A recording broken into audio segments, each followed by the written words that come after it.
Do you remember the first time that you started to worry? I remember when I was in kindergarten and I'd forgotten a note for an excursion. And the teacher kind of got really upset with me. And that was the day I really believed worry had utility. Because you know what? If I had worried more, I would have avoided forgetting the note. There's this weird cultural myth that worry actually protects us. It keeps us remembering and sharp. And to be honest, I believe it can, but that sort of energy, that sort of motivation is really destructive. It is not a good long-term thing. And you can go your whole life just worrying and stripping away the happiness of life. And no matter which way you go, you're gonna end up dead. If you worry throughout your life and you worry all the way to your old age, if we're lucky enough to get there, then you're gonna die, and you're gonna die having worried your whole life. On the other hand, when you look back, there was nothing really to worry about. Even things that went catastrophically wrong, we got through. And so when you have a philosophical perspective on your life and on the things that are going on around you, worry disappears. And what's left behind is happiness. Hence the title of the video, don't worry, be happy.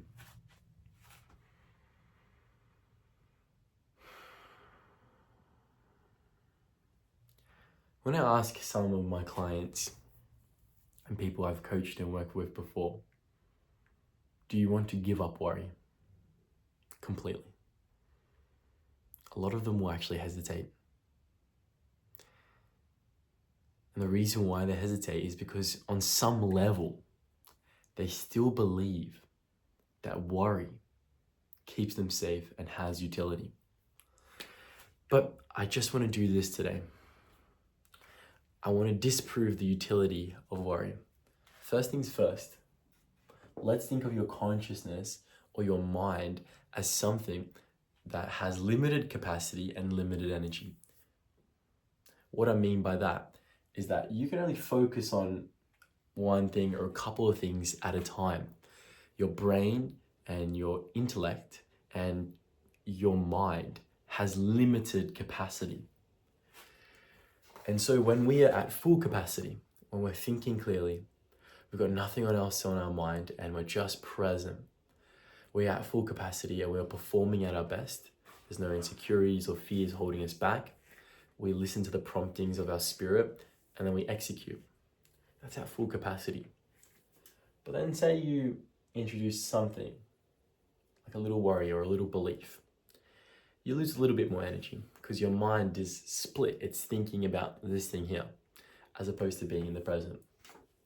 Then you introduce another thing. And your mind begins tricking itself into thinking that it needs to spend its energy and time on these things. And eventually, our minds are full and overloaded. We have busy minds. And therefore, we just lose the joy of life. The things that get into our heads and take up our energy ends up draining us of our life force. It blocks us off from a full and beautiful and open, joyous experience to life. And we're keeping these worries and keeping these thoughts in the name of survival. We believe we need them. So we chain ourselves up. We create worry for ourselves. We look at places and we project worry onto the world. And then all of a sudden, the world looks like a worrisome place and a scary place. But it was never about the world, was it? It was about what's going on inside of you and how you see the world.